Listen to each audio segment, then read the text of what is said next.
Compañeros, antes de... Vamos a otro tema, la sexualidad. Ahora, pues de adultos. Como decía, la pregunta que quiero hacer es, ¿a qué edad les hablaron sus papás a ustedes de sexualidad? ¿O nunca les han hablado?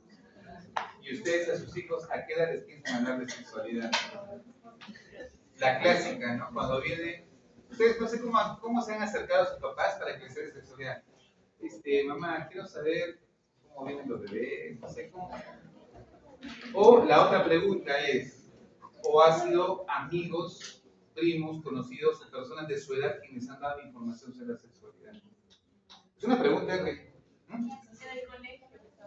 En el colegio, ¿ya? Entonces es una sexualidad educativa. Pero eso fue en el colegio. Pero la primera vez que se habló de sexualidad, ¿a qué edad fue? Independientemente de papás, ¿no? Algunos de repente les han hablado de sexualidad a los 8 años, 9 años, 10 años. Yo, por ejemplo, yo he sido consejero de conquistadores. Me acuerdo que mis queridos consejeritos de 10 años, yo los veía tan tiernos y tan dulces, que un día los escuché hablar de cosas y dije, ¿qué? No, esto es inocencia. Hablaba en términos de sexualidad, la parte coital, hablaba en todo eso. 10 años. Y yo agarré y dije, ¿y en qué momento? Y me tuve que sentar con ellos y ahí me enteré de que ellos aprendieron su sexualidad, no de sus papás, de sus amigos, los vecinos, ¿no? Y me causó mucha pena uno de ellos, porque básicamente comentaba una sexualidad mucho orientada al placer, ¿no? Como que se nota, era como que estaba ahí y me acuerdo que un caballero se observaba y él vaya a cambiarse a en la piscina y él emocionado porque iba a ver a sus amiguitas con ropa de baño. Entonces él estaba así, sentado, mirando. Se notaba, mientras los otros compañeros disfrutaban y jugaban, no les interesaba un poquito la parte visual, sexual. O sea, vivía su edad, pero él no. Y ahí lo capté y le pregunté y digo, y ahí me contó, ¿no? Que desde los 7 años con sus primitos hablaban, tocaban esos temas. Preguntas. Por eso, es una pregunta. ¿A qué edad cada quien aprendió sobre sexualidad? Sea de forma correcta o incorrecta. ¿Estamos de acuerdo? Porque ¿cuál es la forma correcta? ¿Y cuál es la forma incorrecta de entender la sexualidad? Los que son creacionistas o los que son evolucionistas tienen conceptos muy diferentes de la sexualidad. ¿Saben, no? Que los evolucionistas dicen que nosotros somos mamíferos y que la sexualidad básicamente es reproducción y que somos instintivos y tenemos que reproducirnos. Suena muy animal, ¿no? Pero es el punto de vista evolucionista, ¿no? Y que básicamente la evolución ha hecho que nosotros podamos decidir con quién queremos, ¿no? Y básicamente formar las parejas. Pero no le ponen el componente ético, emocional muy claro, ¿no? Tanto así que van a conocer ustedes algunos evolucionistas que dicen, como somos mamíferos y los mamíferos, los machos tienen múltiples parejas, justifican mucho lo que es la poligamia. Como lo que pasaba en tener múltiples parejas, ¿no? Entonces, yo los escucho y digo, ok, y ahí me acuerdo de Salomón. ¿Se acuerda del rey Salomón? Ya, ¿cuántas parejas tuvo el rey Salomón? 1000. Pero era. Yo me hago una pregunta, ¿eso era aceptado por Dios o no? ¿Y por qué lo hizo Salomón?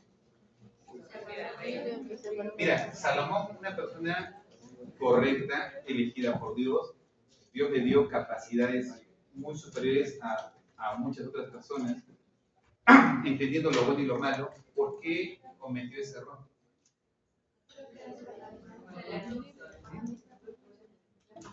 Ya, uno es la cultura, muy bien, porque si ustedes las damas hubiesen nacido allá en Medio Oriente, ustedes andarían todas tapadas aparte de eso y podrían ser parte de, porque hay jaques árabes que tienen hasta 8, 4, ¿no? 4. Depende si tu esposa no puede tener hijos, se puede estar con lo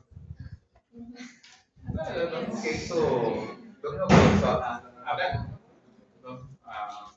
Bueno, ya Jacob también por ahí. Jacob tuvo 4 y fue el padre de Israel. Elegido. Pero no era correcto, por si acaso, no era correcto. Una cosa que a mí me fascina mucho es que Dios, de lo incorrecto, siempre construye algo bueno. ¿Sí? Ustedes saben, Rubén. Saben que Rubén también fue terrible, ¿no? O sea, imagínate, Rubén distorsionó mucho su parte de la sexualidad, tal al punto que no respetó a la esposa de su papá. ¿Sí? ¿Saben, no? Que Rubén se metió con una de las sirvientes de la gente de quién fue, de Lea, de Raquel. ¿Se acuerdan? De Raquel creo que fue. Entonces, o sea, miren, o sea, ¿dónde quedó la...? Y de ahí viene el pueblo de Dios, ¿no? O sea, uno dice, me ha distorsionado todo. La parte de la sexualidad. David, elegido por Dios, hombre perfecto hasta el momento de su juventud, le dio la capacidad de que pueda demostrar el poder de Dios matando a un gigante. Sí, es genial, ¿eh? O sea, tú lo conoces, no quise conocer a él. Y pasa el tiempo y tiene una distorsión de la sexualidad. Comienza ¿qué? A despertar sus deseos sexuales, su parte visual, que me hizo acordar mucho a este niño, ¿sí? Este niño que les contaba, que me contó que de niño ya, cuando iban a la piscina, quería ver. Yo me imagino a un David mirando por la ventana y, wow, quiero a una dama, dijo, no, ella tiene que ser mía. ¿Y dónde está el respeto? ¿Dónde está mi control, mi lógica? Lo que quiero que entiendan es de que nosotros tenemos una parte cerebral que se llama el cerebro reptiliano, ¿no? Nuestro cerebro de nuestras funciones básicas, comer, tomar agua, o sea, sobrevivencia, ¿no? Y ahí está el deseo sexual y está la parte reproductiva. También es una cosa muy que está controlada por un cerebro que se llama el neocórtex. Ustedes que hecho neuro deben acordarse. ¿Sí? Muy básico.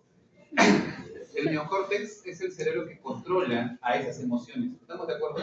A tus emociones reptilianas, que serían comer, tener actividad sexual y todo eso. Tu neocórtex te dice un ratito, tú eres un ser humano, tienes valores, tienes principios. Tu neocórtex lo controla. Igual tus emociones. El sistema límbico también está controlado por el neocórtex. Que dice, está bien, quieres llorar, tu corazón late y todo lo que quieras, pero entiende. O sea, ¿dejo entender? El neocórtex te ayuda a controlar todo eso.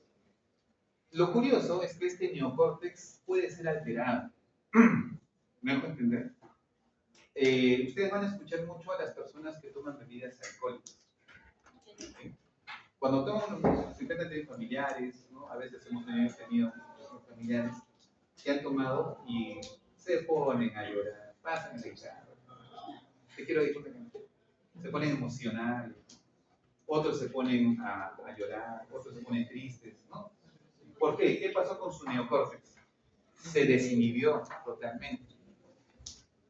Y a ver, repito, el neocórtex controla a tu cerebro reptiliano y controla a tu cerebro límbico. Ya está, lo controla. Pero si tú has tomado bebidas alcohólicas, tu neocórtex se queda contado y tus dos otros cerebros se van a desbandar. Lo que tú estabas controlando ya no lo vas a poder controlar. Y la pregunta es, si tú eres una persona que aprendió mal la sexualidad, pero con tu neocórtex lo estás educando, es como que no, aquí yo aprendí mal esto, aquello, ¿no? Yo imagino a David. Yo les aseguro que David, desde jovencito, ya tenía alteraciones de la sexualidad. Y conforme entró al ejército con el rey Saúl, les aseguro que no crean que el ejército era un lugar donde paz y amor, que se dan y todo lo demás. Ustedes saben que los soldados, y es una tendencia, ustedes saben, no sé si algún día vayan al hospital militar, la tendencia de infidelidad en la parte militar es extremadamente alta. ¿Ya? También en América, por si acaso. No se escapan nosotros los médicos. La estadística lo dice, la incidencia de infidelidad en la parte médica también es alta. Por algo debe ser. Entonces, yo me imagino que David fue aprendiendo, fue estimulándose, fue metiendo ideas en su cabeza que en un momento tuvo que brotar. Tal vez su lado neocórtex, que Dios, por si acaso, Dios usa nuestro neocórtex para educar. Pero en algún momento él perdió el control de su neocórtex y dejó salir ese lado instintivo sexual y dijo, no, yo quiero estar con ella. ¿Y dónde está tu lado ético? Nada, no me interesa, yo quiero estar con ella. Es como que te desconectas. Y eso les pasa a muchos. ¿Ah? ¿Y saben qué es lo que en ese momento sintió, saben qué es lo que sintió David en ese momento? Una cosa que ustedes muchas veces confunden.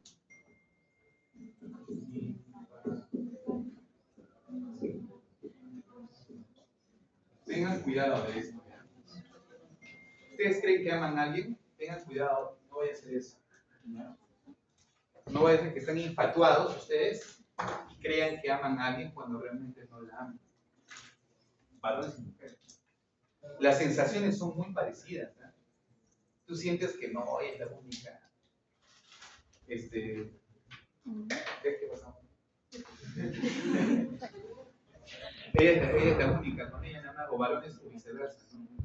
La infatuación es algo que te vuelve adictivo a esa persona. ¿Ya? Tengan mucho cuidado. Y se confunde con amor, porque tú dices, no, le extraño, yo quiero estar con esa persona.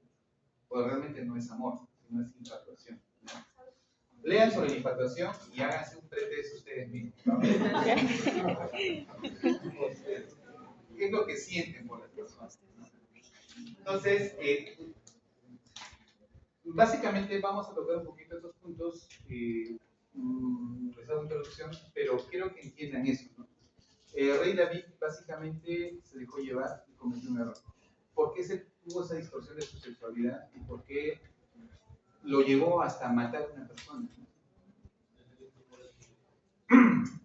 Doctor, pero quiere decir que si él mató a una persona, nosotros, que no tenemos tanto toda esa sabiduría, llegaremos a matar a alguien alguna vez. ¿Notan? O sea, uno se pone a pensar y dice, ¿cómo es el cerebro? ¿No? O sea, ¿cómo son las emociones? Por tal motivo, David cometió ese error porque se desligó de Dios. Y el neocórtex es una parte cerebral que depende mucho de la parte espiritual. ¿Ya? No depende de tu moralidad, depende de tu parte espiritual. Quien sí lo desarrolló muy bien su neocórtex, y creo que nunca se lo fue José. ¿Ya? José, por lo menos, es el ejemplo vivo de que sí se puede. Listo. Entonces, la conducta sexual está básicamente, depende de muchos factores, ¿ya? Este regrupa todos los mecanismos de comportamiento reproductor humano y todos los comportamientos eróticos de la percepción de la sexualidad. A ver, depende mucho cómo tú enfoques la sexualidad. ¿Es algo malo? ¿Es algo bueno? ¿Hay que hablarlo? ¿No hay que hablarlo? ¿Hasta qué punto lo voy a mencionar? ¿No? Por ejemplo, muchos tienen miedo a hablar, este es el pene, esta es la vagina, esta es la parte coital. ¿Me dejo entender? ¿Qué pasa si alguien les habla de las posturas sexuales? No, eso no, por favor. O te dice, léete el libro de Kama Sutra. Tú agarras, ¿qué dices? ¿Cuál es tu postura? ¿No? Por ejemplo, yo me pareció muy gracioso cuando fui a Cusco, los politos de llamitas, Yamasutra le llamaban. Venden, ustedes vayan a Cusco y van a ver las llamitas de sus posturas sexuales, ¿no? Que le ponen. ¿Es correcto aprender eso? ¿No es correcto aprender eso? Si viene un hermano de la iglesia y le dices, ¿cómo debe ser la forma como tú eres médico? Sí, tú eres de salud. ¿Me podrías explicar cómo debería ser la forma correcta de tener relaciones sexuales con tu pareja? Te dices, bueno, ahora, ¿me hago entender? O sea, ¿es malo? ¿Es malo hablarlo? ¿Es malo? ¿Me hago entender? O sea, ¿y saben por qué a veces uno lo siente como malo? Porque hay cierta malicia en nuestra forma de aprender la parte de la sexualidad. Y por eso les cuesta, porque no lo van a negar. Hay cosas medias maliciosas que se han aprendido. Entonces, los rabinos, por ejemplo, hay una persona que me fascina mucho. No sé, pero yo es una persona que me alejé un poco de la iglesia en un momento y me fui con los testigos de Jehová, con los mormones, a aprender muchas cosas, pero tuve la oportunidad de conocer a dos rabinos. ¿Ya? Y hablamos sobre este tema de la sexualidad porque quería entender qué tanto tabú. Y ellos me decían, ¿qué tocan? Tener intimidad con tu pareja, cuando estás casado, es lo más natural y el mejor regalo que Dios nos dio. ¿Por qué? Le dijo. Ellos saben cómo lo enfocan los rabinos y me encantó. Yo agradezco a Dios porque Dios es nuestro creador. ¿Ya? Él nos ha creado, a todos nos ha creado. Y es el único que tiene derecho de crear. Y nosotros somos criaturas creadas. ¿Estamos de acuerdo? Pero es tan grande su amor de Dios, así me dijo, es tan grande su amor de Dios que nos ha dado el privilegio que nosotros también podamos ser parte de esa creación. Sí. Y esa es esta parte de la sexualidad. Yo tengo intimidad con mi pareja porque sé que ese regalo Dios en algún momento nos va a dar la oportunidad de tener un hijo. Y eso es ser parte de la creación. Imaginas tú como una persona que tú amas, que nazca un nuevo ser, una persona, o sea, que va a vivir contigo, va a compartir contigo. Entonces, para ellos, tiene mucho respeto a la sexualidad. O sea, es como que le agradecen mucho a Dios por ello. Y tratan de enfocarlo de esa manera para no entrar en distorsión. ¿Estamos de acuerdo? O sea, depende mucho cómo tú enfoques tu sexualidad. Si tú lo vas a enfocar desde el punto de vista de placer, momentos, entonces no me voy a dejar negar. O sea, a veces si voy a una fiesta y voy a tomar alcohol, ¿y qué pasa cuando tomas alcohol? Se desinhibe tu neocórtex y tu lado reptiliano sale. Sí, y si la habla joven y el varón, los dos han tomado alcohol, muchas cosas pueden pasar. Y pues ya son papás. ¿Y eso fue correcto? No fue correcto, porque estás tomando la sexualidad como algo de placer. ¿Estamos de acuerdo? Entonces, cada quien lo asume, solo que al futuro van a vivir las consecuencias. David lo vivió, ¿me dejo entender? Salomón lo vivió. O sea, cada quien vive las consecuencias de cómo va educando la parte de la sexualidad. Creo que ahí Dios es muy concreto y claro, ¿no?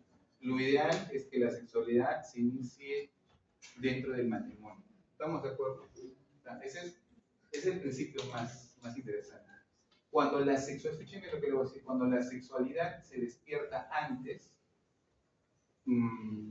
bloquea la oportunidad de conectar con esa persona, desde un punto de vista de personas, porque ya has despertado la parte hormonal, ¿me dejo entender? Entonces, tú es como una droga, tú quieres eso, pero ya no buscas conectar desde el punto de vista de persona.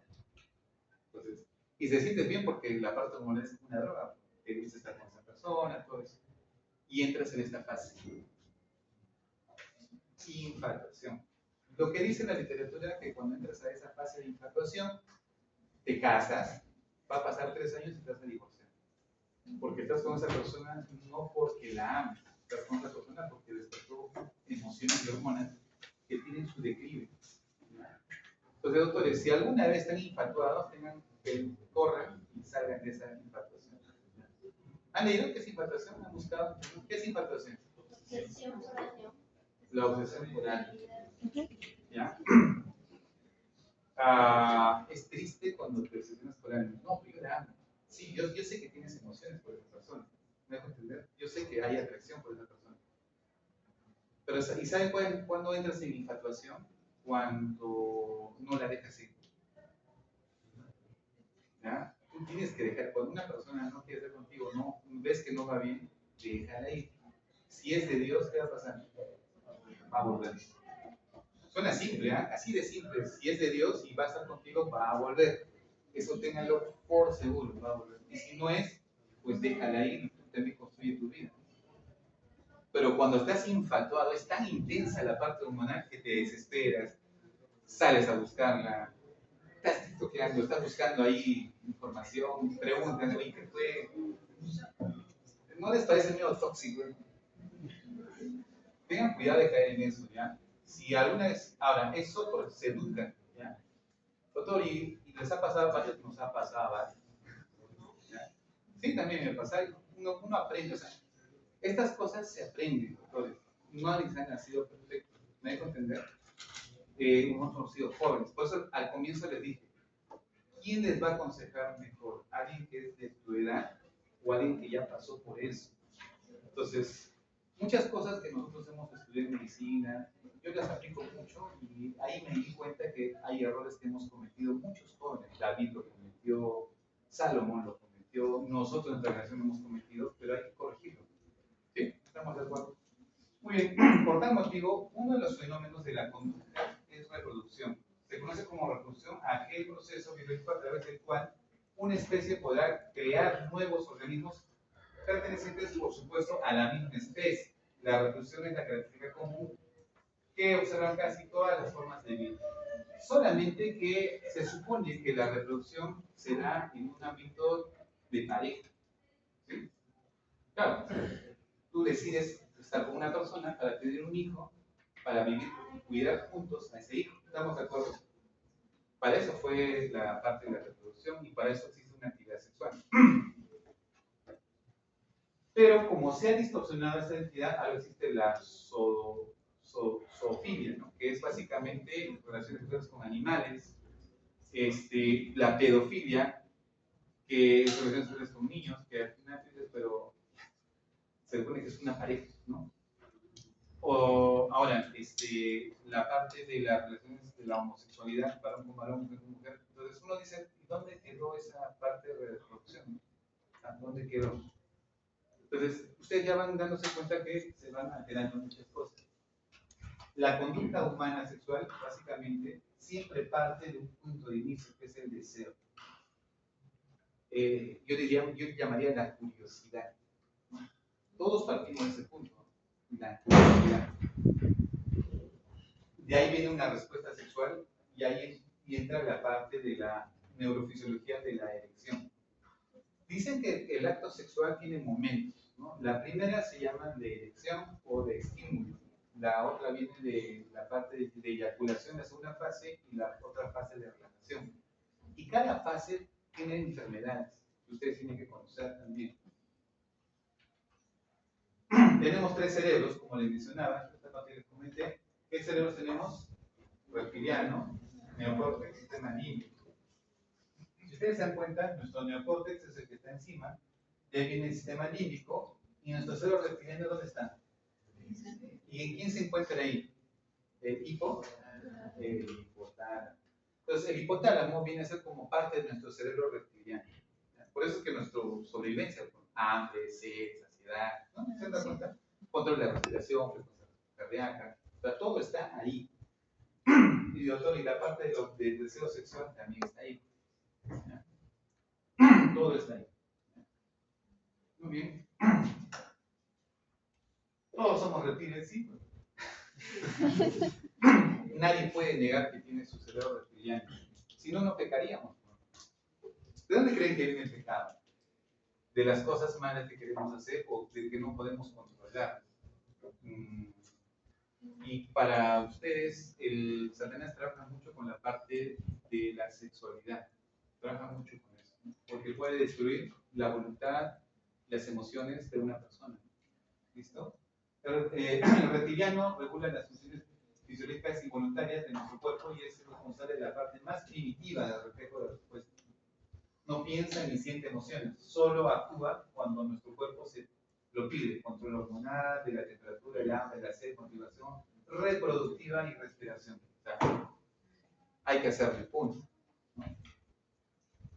El neocórtex es genial porque es el cerebro racional, que es quien permite tener conciencia y controla las emociones. A la vez que desarrolla las capacidades cognitivas, estas áreas contribuyen a la capa neuronal que recubre todo lo que es el lóbulo prefrontal. Y el sistema límbico creo que ya lo hemos tocado, ustedes viendo que lo van a hacer más allá. Creo que tengo toda una clase del sistema límbico. Acá yo no lo voy a hacer bien. Todo ello, pero es almacena nuestras emociones y recuerdos. ¿Ya? ¿Estamos de acuerdo? Ese es otro detalle. Tengan cuidado y aconsejen también. La promiscuidad genera de que muchas personas, a más parejas hayan tenido, más difícil es saber manejar su sexualidad. Porque a más parejas quiere decir que esa persona ha asociado la sexualidad a placer. Adivinen qué le pasó a Salomón. Tuvo muchas parejas, ¿no? Y cada pareja le generó emociones porque él ya no asociaba la relación sexual con Dios. ¿Me dejo entender? Si no, no hubiese tenido mil, ¿no? Hubiese tenido una sola esposa y con ella hubiese gobernado y todo lo demás, pero él quiso tener experiencias y esas experiencias distorsionaron todo, ¿ya? Y lo llevaron a un estado de recordar emociones, de placer. Y ahí viene el otro punto que hizo su compañero, que eso no es una pregunta, eso es la homosexualidad. ¿Qué sucede, doctores? que eso del placer se incrementa y llegas a una adonía. ¿Qué significa? Que ya no te causa placer y quiere experimentar algo diferente. ¿Me dejan entender? Y ahí viene la pedofilia, la zoofilia, vienen las violaciones, vienen... ¿Por qué? Porque esto ya no le causa placer. Ahora buscan un varón, ¿me dejo entender? Hay culturas que buscan parejas con dos parejas, o sea, es toda una distorsión. O sea, cambió todo lo natural. ¿Por qué? Porque ya comenzaron a distorsionar el principio original. Hay áreas involucradas del sistema límbico en la conducta sexual, por ejemplo, el hipocampo, la amígdala, el hipotálamo y las gónadas. Todos ellos interactúan para eso. ¿Qué hace el hipocampo? Se cree que ejerce una influencia moduladora de la tumescencia genital, regulando por tanto la fluencia de volumen sanguíneo al aparato genital, lo cual es hasta la actualidad el índice más fiable para medir la excitación y la respuesta sexual. La primera fase, la fase de excitación. Todo parte de la fase del deseo. ¿Sí? El deseo, ¿cómo se origina el deseo? ¿Es visual? ¿Es pensando?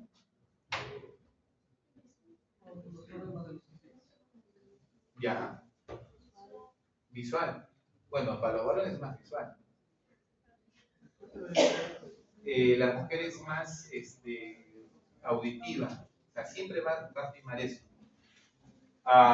Por ejemplo, la primera fase de la excitación significa que es la fase de la erección. ¿Sí? Cuando un varón o una dama sufren esa fase, la fase del varón ya saben, la erección peniana, en el caso de la mujer es la aumento de la irrigación de clítoris. ¿No? Quiere decir que está entrando en su fase de deseo y de excitación. La siguiente fase, y ahí tiene que ver el hipocampo. ¿Ya? El hipocampo juega un papel importante. Vamos a ver ahora lo que es la amígdala, un papel central en la conducta sexual, habiéndose comprobado que la estimulación de este septum y del área preóptica media daban lugar a una erección total en animales de experimentación. Entonces, la amígdala concreta, juntamente con el hipocampo, es la erección. ¿Ya? Los dos juntos. ¿Y por qué? Porque la amígdala que tiene recuerdos y emociones. ¿Ya? Entonces, puede pasar de que un varón está ahí y recuerda algo y tiene una erección, porque recordó algo que se asocia a su amígdala, su hipocampo aumenta la irrigación y tuvo erección. En la dama también ciertos recuerdos le pueden generar ese despertar de emociones y sigue la fase, ¿sí? La fase del deseo y de la excitación. El hipotálamo básicamente está relacionado con varias estructuras nerviosas, recibe información del tálamo, evidenciadas por vías de información a la hipófisis, que se encuentra en la parte inferior del mismo, el cual manda información a diversas partes, corteza cerebral, sistema nervioso autónomo, y se da la respuesta de la conducta sexual. Es decir, tu cuerpo ya manifiesta, ¿no? Sudoración, taquicardia, ¿sí? O sea, la clásica, ¿no? Comienza a latir corazón más rápido, tu piel se pone más roja, ¿no? Son los cambios corporales que se dan ante este deseo y excitación que se está presentando. Hipotálamo. Y las gónadas, básicamente, son mixtas porque trata de los órganos reproductores, femenino y masculino, en este caso, porque se encuentran en el hombre y la mujer. Las gónadas son la principal fuente de hormonas sexuales. La mayoría de la gente no piensa en ello, pero tanto los hombres como las mujeres tienen sus gónadas y ellas son los que van a secretar testosterona y niveles de estrógeno. Entonces, también contribuyen. ¿Ya? Vamos. Acá les quería mencionar algo. Vamos a ver algunos trastornos de la conducta sexual. Por ejemplo, los trastornos sexuales se caracterizan por una alteración de los procesos del ciclo de la respuesta sexual o por dolor asociado con relación al acto sexual. El ciclo es el siguiente: deseo, ¿sí? Excitación, orgasmo y resolución. ¿Ya? Tenemos esas 4 fases. Otras literaturas lo mencionan que deseo y excitación están juntos. ¿Ya? Deseo, excitación, orgasmo y resolución. Entonces, va a haber pacientes que van a decir, doctora, ¿y cómo sé que llegué al orgasmo? O cómo sé que, ¿no? Entonces, algunos van a ser de repente médicos de la parte endocrinológica y algunos hacen la especialidad de la parte reproductiva y sexualidad, se llama, para que den consejería, ayuden a que las personas puedan mejorar su sexualidad desde un punto de vista hormonal. Entonces, vamos a ir viendo estas fases. Recuerden que esta fase de la deseo y de la excitación depende mucho de óxido nítrico. ¿Ya? El óxido nítrico básicamente lo que va a lograr es vasodilatación de la musculatura lisa de los brazos, de la parte de irrigación, y eso permite que se pueda llenar de sangre. Y el exceso de sangre comprime las venas y ya eso mantiene la erección. En caso de la dama, más que la erección clitoriana, también se ve lo que se llama la secreción. Antiguamente se pensaba que la secreción vaginal que presenta salía a nivel del cervix, del útero, ¿ya? O que había glándulas básicamente vaginales que secretaban secreción, pero actualmente ya no es así. Sucede de que existe una trasuración a nivel de la pared vaginal, o sea, es tanta la irrigación que le llega a la pared vaginal que se hace una trasuración, ¿sí? Sale líquido con proteínas, glucosas, y genera una trasuración. Esa es la forma que se da. No hay que glándulas, sino es que básicamente da por forma de trasuración. Entonces, la secreción vaginal y en caso de varón la erección son las dos manifestaciones más importantes de la fase de excitación. ¿Ya? Cuando un trastorno afecta la conducta sexual, se verá afectada la reproducción humana, ¿no? Entonces, sucede, doctores, que hay varones que no tienen erección, a pesar de que haya deseo.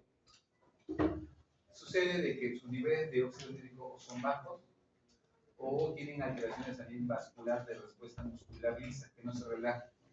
Y eso es muy clásico en los diabéticos, ¿ya? O sea, los diabéticos los van a buscar, los varones los van a buscar porque el doctor tiene problemas en erección. ¿Qué puedo hacer? ¿Qué hacen ellos? Usan una pastilla llamada sildenafilo, o la pastilla azul. ¿Ha escuchado? Sildenafilo, la pastilla azulita, que incrementa los niveles de óxido nítrico. Y como incrementa los niveles de óxido nítrico, ¿qué va a provocar? Que las erecciones que se inician sean permanentes, ¿ya? Y de esa manera puede tener. Eso les ayuda parcialmente, pero la diabetes distorsiona todo ello, ¿no? Bien. Existen las famosas parafilias. Esencialmente consisten en que el individuo tiene unas necesidades y fantasías sexuales intensas y recurrentes generalmente que exponen objetos no humanos, sufrimiento, humillación propia del compañero, niños o personas que no consienten. Sufrimiento. O sea, y es curioso, pero cuando hablamos con un psiquiatra, me acuerdo que yo fui a votar, van a hacer psiquiatría ustedes en el quinto año, en el segundo ciclo. Y es bien curioso cuando ustedes conversan con este tipo de personas. Son personas que dicen que no saben que no tienen que hacerlo, pero no lo pueden controlar, ¿ya?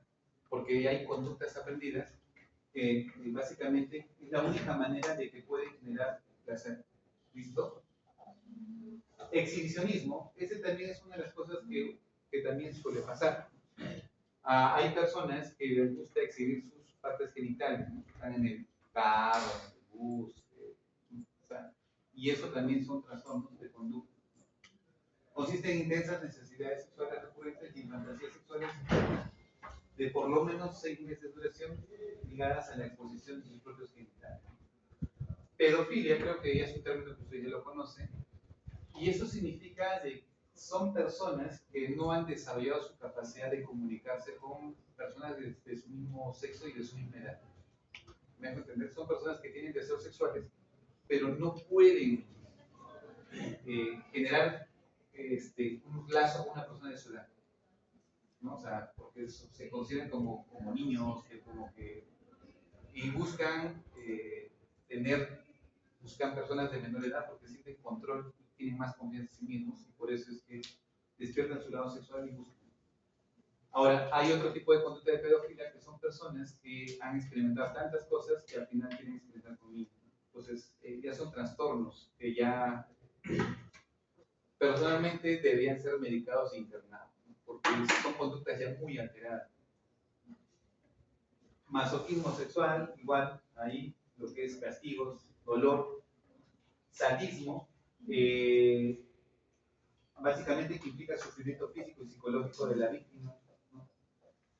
Y acá viene un poco de las disfunciones. Yo puedo tener disfunción en varias de las etapas: deseo, excitación, orgasmo, resolución. Por ejemplo, el deseo ya les he dicho, tiene que ver con la mira del hipocampo.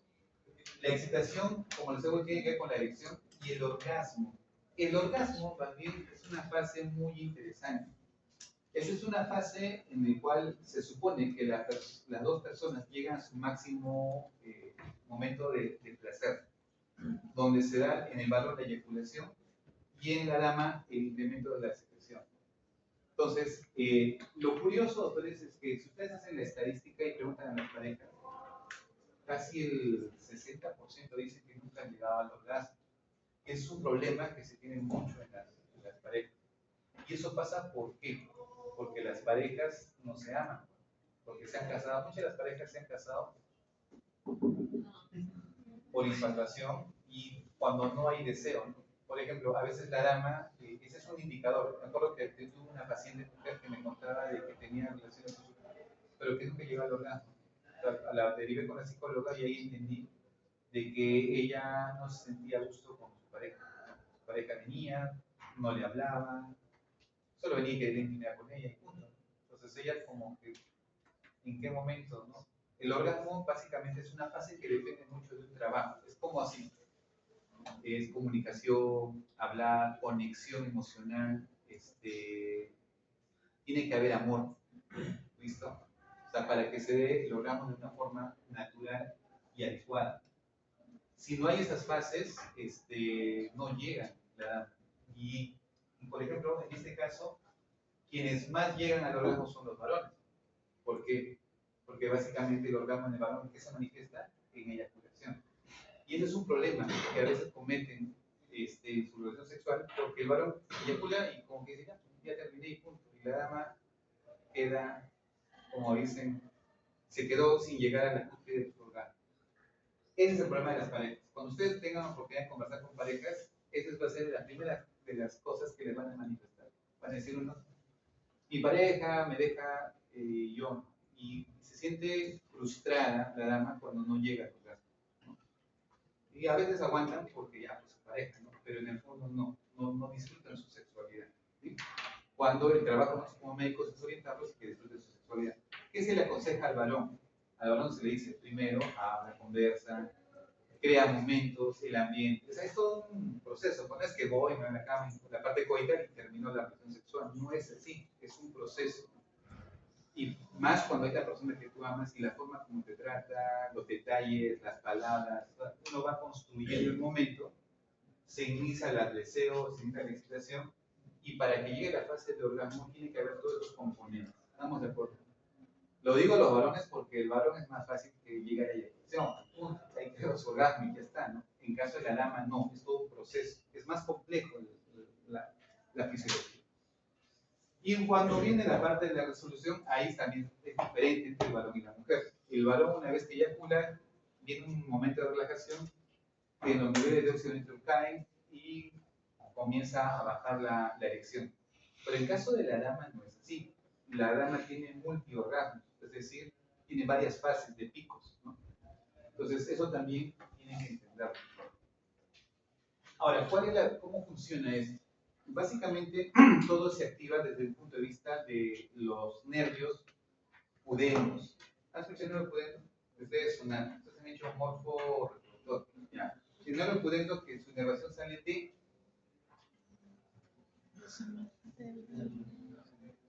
S2 a S, de S2 de los segmentos sacros, de S2 a S4. ¿Sí me acuerdo? Y de S2 a S4 también salen nervios que son de la parte de, parasimpática, y también hay nervios del T12, ya más o menos del T10 a L2, que son los nervios del simpático, que también juegan un papel importante. Sucede que la fase de la erección, ¿sí? La fase de la erección depende mucho del parasimpático, ¿sí? Del parasimpático. Y la fase de la eyaculación depende del simpático. Y el simpático, doctores, genera una descarga de noradrenalina brutal. Es como que tu cuerpo descarga una gran intensidad de noradrenalina y es por eso que surge el placer a nivel orgasmo, ¿sí? El orgasmo. Es como que la persona llega a tener tal descarga de noradrenalina que se describe que hay personas que pierden la noción del tiempo, y del momento, y del espacio, como que no saben dónde están, porque es muy intensa la descarga, ¿estamos de acuerdo? Entonces, había una teoría que decía que tal es la descarga de energía que podría complicar a una persona y podría traerle problemas físicos. Tanto así que decían, no, si tú sufres de problemas cardíacos, trata de, ¿no? Evita situaciones, ¿no? Se ha visto actualmente que la descarga física, el consumo de energía, no es tanto como salir a correr, pero tampoco es tan mínimo como salir a caminar. O sea, está en ese lado intermedio. Porque te hayas corrido 10 kilómetros no es tanto así. Tampoco que hayas caminado un par de cuadras, pues, un par de kilómetros tampoco. O sea, está en la parte intermedia, dependiendo. Entonces, ahí entra un papel muy importante. Adivinen ¿dónde se ubica eso? En S2 a S4. ¿Ya? Si ustedes leen la fisiología de las posturas sexuales, menciona que la zona sacra es una zona de estímulo muy interesante. O sea, las posturas, eso hay un libro de fisiología de las posturas, así se llama, libro de la fisiología de las posturas. Y es una fisiología muy curiosa porque tiene lógica, ¿no? Las posturas, la forma de la propioceptiva del cuerpo, la parte sacra, la parte posterior, esa postura genera ciertas sensaciones de placer y tiene que ver con la mejor transmisión a nivel sacro. Y que hay mejor transmisión a nivel sacro, genera mejor posturas orgásmicas. Y es por eso que surgen las famosas posturas, ¿no? Entonces, a veces hay que educar a las personas de qué posturas deben hacer. Por eso les decía, ¿qué pasa si un hermano, un doctor, por favor? ¿Qué aconseja usted? Claro que no lo hago a ustedes, porque ustedes son jóvenes, van a mirar, y casados están. Buscan a personas médicas mayores y a veces preguntan, ¿no? Nos preguntan, nos dicen, doctor, que uno les aconseja.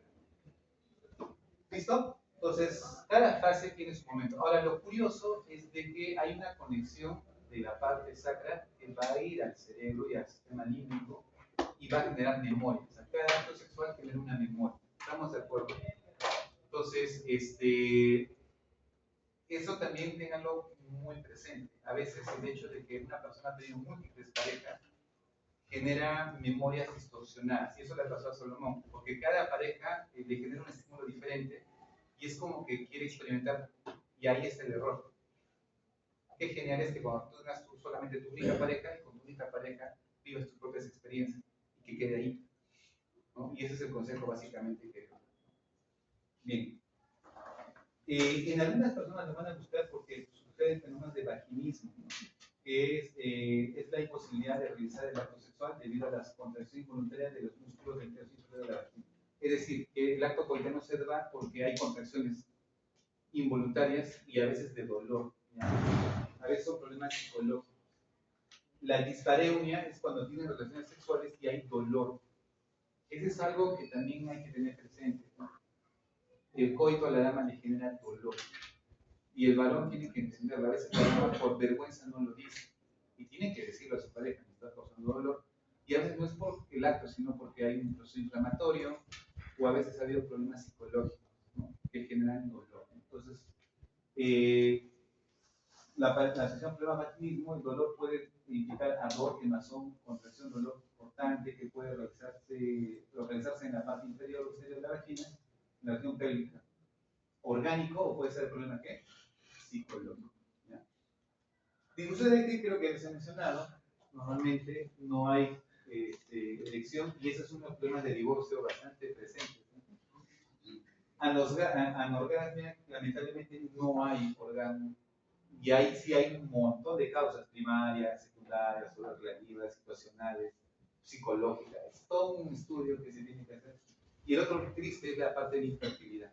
¿Ya? Eso es otro punto que también hay que tocarlo, que altera mucho la sexualidad, ¿no? Eyaculación precoz, eso le pasa mucho a los que han sufrido masturbaciones. Varones que han sufrido muchas masturbaciones hacen eyaculación precoz o que tienen problemas psicológicos y emocionales, ¿no? ¿Cómo se trata ello? Básicamente con el psicólogo, el psiquiatra. Todo ello tiene una terapia que se tiene que seguir. Y doctores, terminamos. Gracias.